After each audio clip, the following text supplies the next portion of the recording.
옷을 잘 입어야 합니다 라는 제목으로 은혜를 나눌까 합니다. 여러분 오늘 참 예쁘게 입고 오셨네요. 사람들은 옷을 잘 입어야 한답니다. 하나님께서는 우리에게 옷을 입혀주셨습니다. 우리가 입은 게 아니지요. 어떻게요? 아담과 하와는 죄를 짓고 나무 뒤에 숨었을 때 아담아 아담아 부르시고 가죽옷을 입혀주셨습니다. 아마 그들은 그 가죽옷을 입지 않았으면 매우 부끄러운 인생을 살았는지도 모릅니다.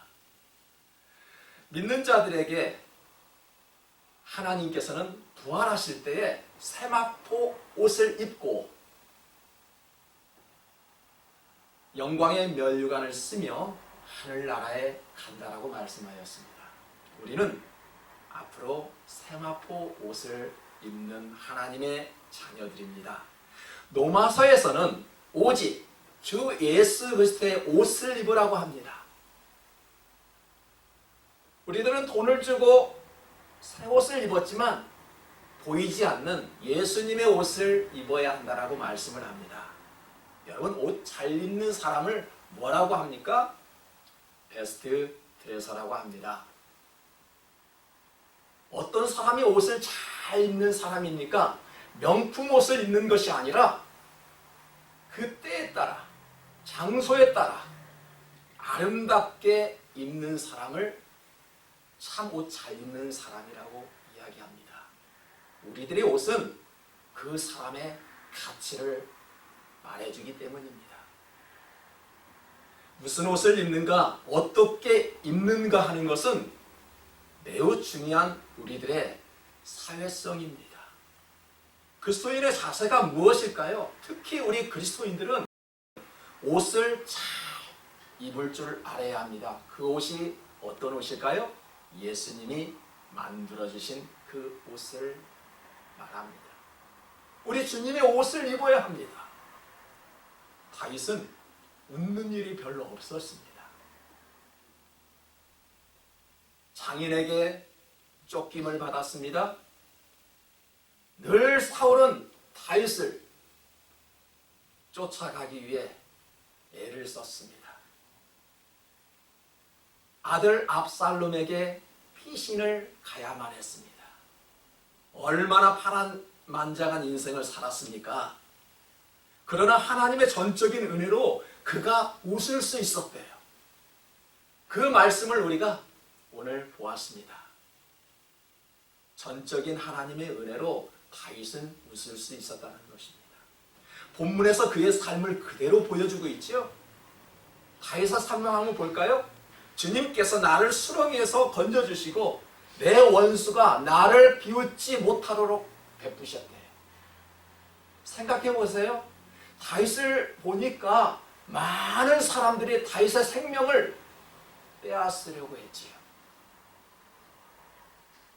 주님께서 나를 고쳐주셨고 주님께서 나를 회복시켜 주셨다라고 다윗은 고백합니다. 그리고 밤새도록 눈물을 흘려도 새벽에 오면 기쁨으로 넘쳐났대요. 사람의 건강을 보니까요, 하룻밤 자고 나면 아침에 몸이 개운하십니까? 그 복이 얼마나 큰 복인지 몰라요. 잠을 자고 일어나면 그래도 몸이 아프다면 얼마나 괴롭겠습니까? 우리는 이처럼 많은 일을 하고도 하룻밤 자면 다음날 웃을 수 있는 건강이 여러분들에게 임하기를 축복합니다. 다윗이 그랬습니다. 지난밤에는 눈물을 흘렸다가도 새벽이 돌아오면 기쁨이 넘쳐났대요. 왜 그랬을까요? 하나님의 전적인 은혜 때문에 그렇다라고 말씀하고 있습니다. 다윗은 이처럼 주님께 감사하였습니다. 어떻게 감사하였을까요? 주께서 나의 슬픔을 변하여 내게 춤이 되게 하였고 나의 베옷을 벗기고 기쁨으로 띠우셨나이다. 여러분, 베옷은 어떤 옷을 말합니까? 기쁠 때 입는 옷이 아닙니다. 슬플 때, 괴로울 때 입는 옷이 바로 베옷입니다. 근데 이 베옷을 벗겨 주신 분이 바로 하나님이시라고 고백하고 있는 것입니다. 포로로 잡혀갔던 다니엘을 보니까 바벨론에서 금식할 때 베옷을 입었죠. 기쁠 때 입는 옷이 아니었습니다. 느헤미야는 포로 생활에서 예루살렘에 돌아갔을 때 금식하고 베옷을 입었습니다. 히스기 왕 기억하십니까? 그도 베옷을 입고 주님의 성전으로 들어갔고 모르드게도 베옷을 입고 성 안에 들어갔습니다. 베옷이 어떤 옷이라고요?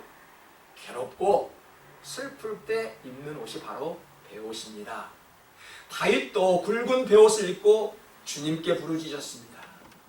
그랬더니 슬픔이 기쁨으로 변화되었고 눈물이 행복으로 변화되었다는 것입니다. 베옷을 벗었다는 것처럼 이처럼 더 이상 슬픔과 애통이 없다라는 것입니다. 성경에서 보니 굵은 베옷을 입는 이유가 있더군요. 왜 베옷을 입었을까? 회개하는 마음으로 베옷을 입었어요. 그리고 금식하는 마음으로 부르짖을 때 하나님께서는 악한 길에서 떠나게 하셨습니다. 여러분, 회개라는 것이 무엇일까요? 회개는 나를 위한 회개입니까? 그 차원을 뛰어넘어서 회개란 나를 위한 것만이 아니라 이 사회를 위해서, 국제적인 환란을 위해서 기도하는 것도 회개입니다. 우리도 그렇다면 나만의 회개가 아니라 잘못된 이 사회를 보고 외통하며 민족과 세계를 위해서 기도할 줄 알아야 합니다. 에스더 4장에서 보니 자기 민족을 구하기 위해서 모르드게는 자기 옷을 찢고 베옷을 입고 먼지를 뒤집어 씌우고 나아가 애통하였습니다. 죽으면 죽으리라라는 그 에스더의 정신과 함께 그는 나라와 민족을 구했던 위대한 인물 중에 하나입니다. 사랑하는 성도 여러분, 회개와 기도는 나를 위한 것만이 절대 아닙니다. 기독교 정신이 사라져가는 이 나라를 위해서, 처음 사랑을 회복하기 위해서, 이 나라의 지도자를 위해서, 전쟁이 없는 평화를 위해서 우리가 기도할 수 있어야 한다는 것입니다. 러시아가 힘없는 우크라이나를 침범하였습니다. 많은 세계인은 그를 정신 나간 사람이라고 말을 합니다. 누가 보아도 이 전쟁은 골리앗과 다윗의 싸움이라고 이야기합니다. 러시아군 탱크 앞에서 아무 무기 하나 없이 탱크를 저지합니다. 우크라이나 많은 국민들이 세계에서 그 나라를 지키겠다고 자기 나라를 향해 돌아옵니다. 우크라이나 그 기독교인들은 오직 할 수밖에 없는 것이 땅에 무릎을 대고 기도할 수밖에 없는 그거밖에 없었습니다. 여러분, 이러한 모습을 보고 왜 이렇게 마음이 아프지요? 여러분, 슬프지 않습니까? 우리나라도 나라를 빼앗겨 본 적이 있고요. 전쟁을 해본 국민들입니다. 이런 모습을 볼 때 얼마나 마음이 아프겠습니까? 여러분, 우리는 나 개인 한 사람 한 사람이 어떻게 우리가 도와줄 수 있을까요? 도와줄 수 없습니다. 하지만 하나님이 우리에게 주신 마음은 기도하라는 마음은 주셨습니다. 여러분, 그 나라를 위해서 기도하십시다. 그 민족을 위해서, 자유를 원망하고 있는 그 민족을 위해서 우리 기도하십시다. 우리는 도와줄 수는 없지만 기도할 수 있는 무기는 하나님께서 허락해 주셨습니다. 그리하여 러시아 군대가 속히 물러갈 수 있도록, 그것도 완패해서 물러나갈 수 있도록, 보기에는 골리앗이었지만 다윗에게 승리를 안겨줬던 것처럼 하나님께서 역사하시라고 우리 그렇게 기도하며 나아가십시다. 여러분, 그렇지 않아도 많은 지구인들은 코로나로 인하여 힘들어하고 있는데 이 시점에서 무슨 전쟁입니까? 그런 독재자가 힘을 쓰지 못하도록, 평화를 깨고자 하는 그런 위선자가 힘쓰지 못하도록 우리 기도하며 나아가십시다.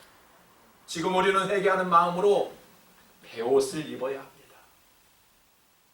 우리 조국이 잘 되도록, 새로운 대통령이 앞으로 정치를 잘할 수 있도록, 그 나라의 평화를 지킬 수 있도록 우리가 베옷을 입는 마음으로 기도하십시다.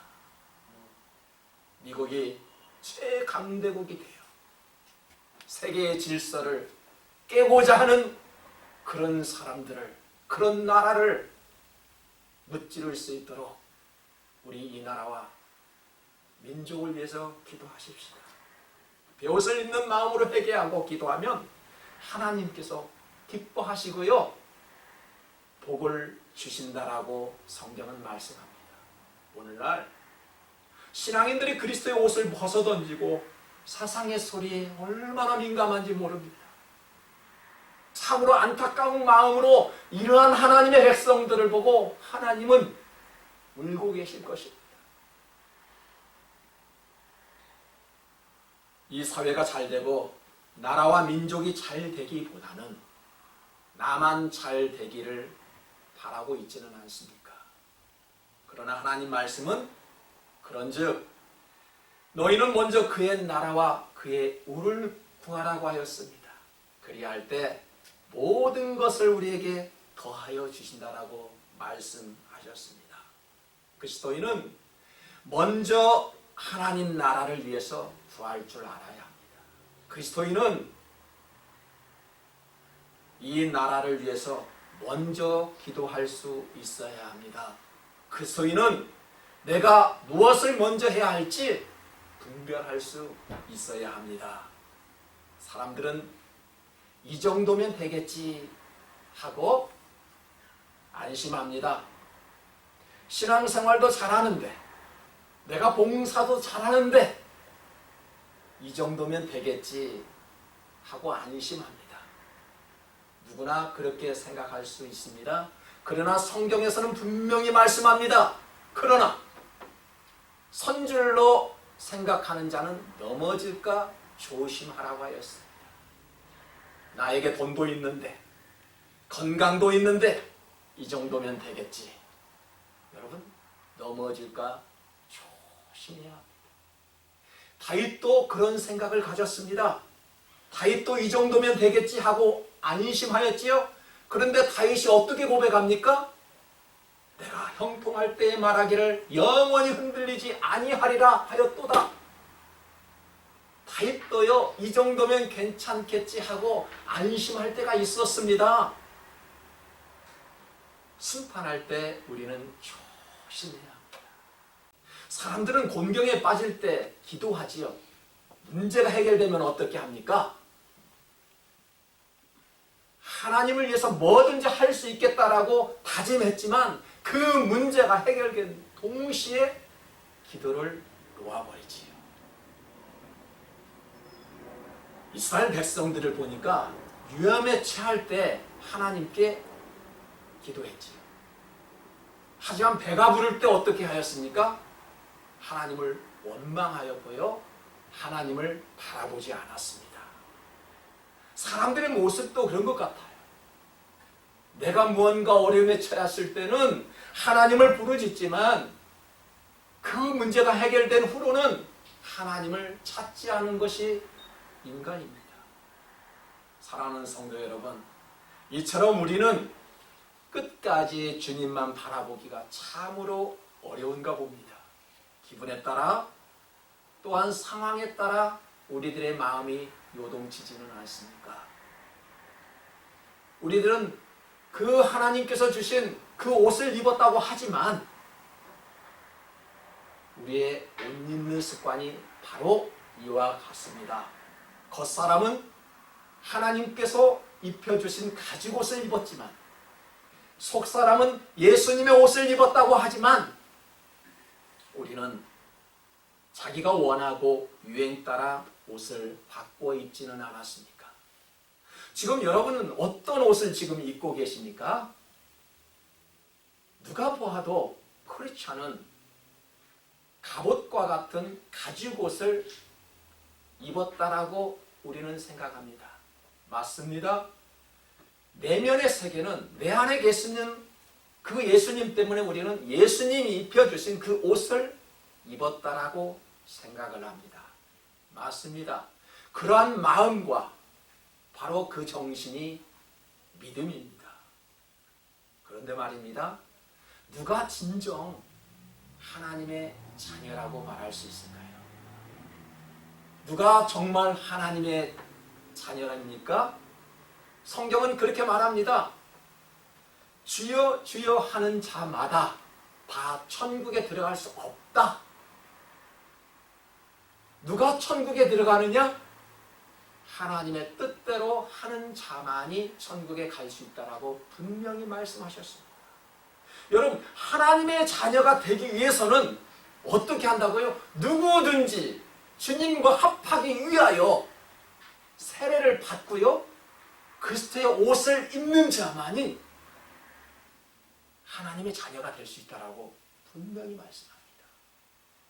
어떠한 행위로 우리가 하나님의 자녀가 되는 것이 아니라 주님의 옷을 입을 때 그가 바로 하나님의 자녀라고 말씀합니다. 사람이 옷을 벗으면 수치감과 두려움을 느끼게 됩니다. 그래서 아담도 하나님께서 그 마음을 아시고 가죽옷을 입혀주셨지요. 그러자 두려움이 사라졌습니다. 왜 우리가 마스크를 낍니까? 두려움 때문에 마스크를 끼고 있지요. 행여나 나쁜 바이러스가 내 몸에 들어올까 염려되어 우리는 마스크를 끼고 있는 것처럼 우리는 그 두려움 때문에 옷을 입기도 합니다. 그럴 때 우리는 안전하다고 생각을 하지요. 그러나 우리는 세례를 받고 예수님께서 옷을 지어주셨습니다. 여러분, 그 옷은 우리 눈에 보이지 않습니다. 예수님의 옷, 하나님이 입혀주신 그 가죽 옷은 우리 눈에 절대 보이지 않지요. 그러나 우리는 세례를 받고 우리의 마음속에 주님의 옷을 입고 있다라고 우리는 생각합니다. 그 옷으로 말미암아 우리는 이 세상을 이길 수 있다라고 생각합니다. 그 믿음 변치 말라고. 성경에서는 하나님만 바라보라고 말씀합니다. 그리고 이 세대를 본받지 말고 세상을 본받지 말고 오직 새롭게 함으로 예수 그리스도의 영을 쫓으라라고 말씀을 합니다. 본문 7절에서도 중요한 말씀을 하였습니다. 여호와여 주의 은혜로 나를 산같이 굳게 세우셨더니 주의 얼굴을 가리심에 내가 근심하였나이다. 언제나 은혜로 채워주실 그 하나님께서 갑자기 나를 쳐다보지 않았다는 거예요. 하나님께서 자신을 바라보았는데 언젠가부터 하나님이 나를 바라보지 않고 있다라는 다윗의 유기감입니다. 얼마나 마음이 아팠을까요?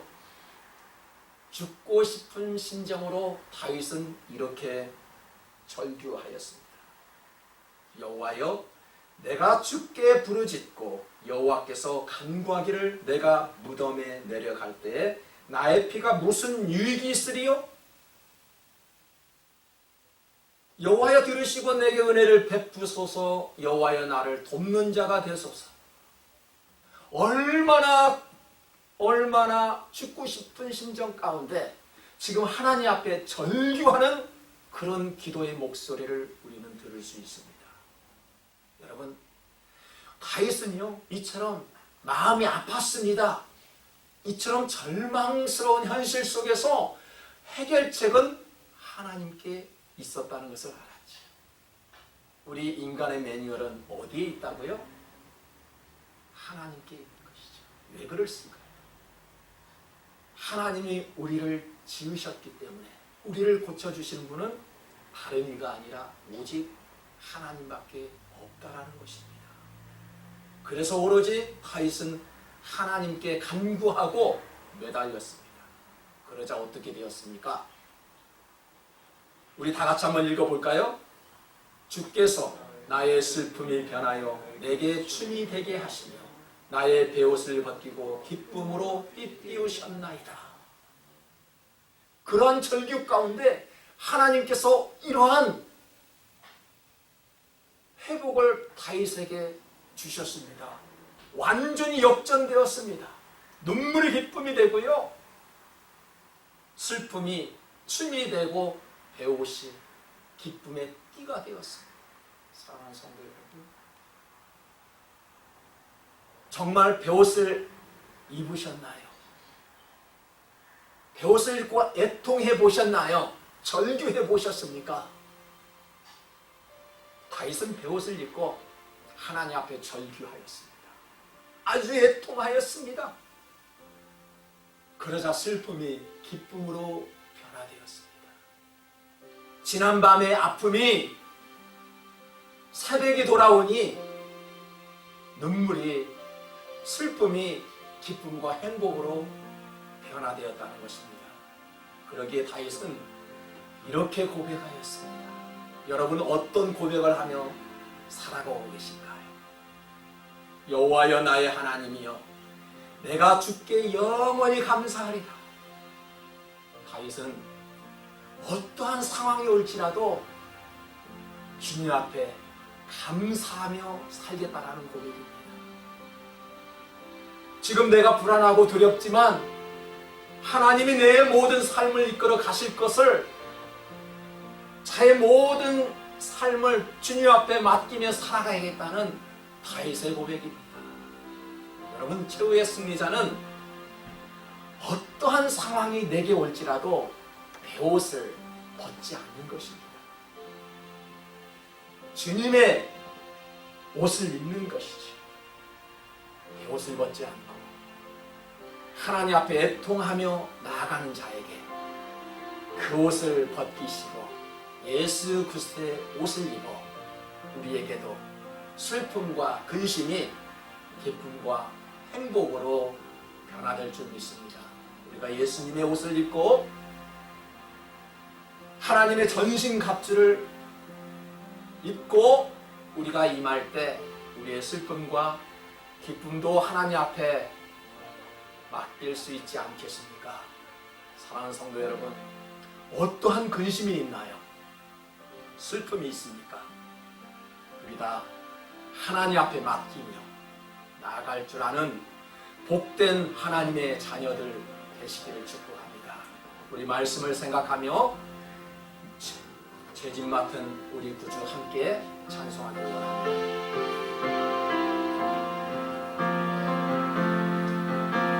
죄짐 맡은 우리 구주, 어찌 좋은 친구인지 걱정 근심 무거운지 우리 주께 맡기세.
주여 하나님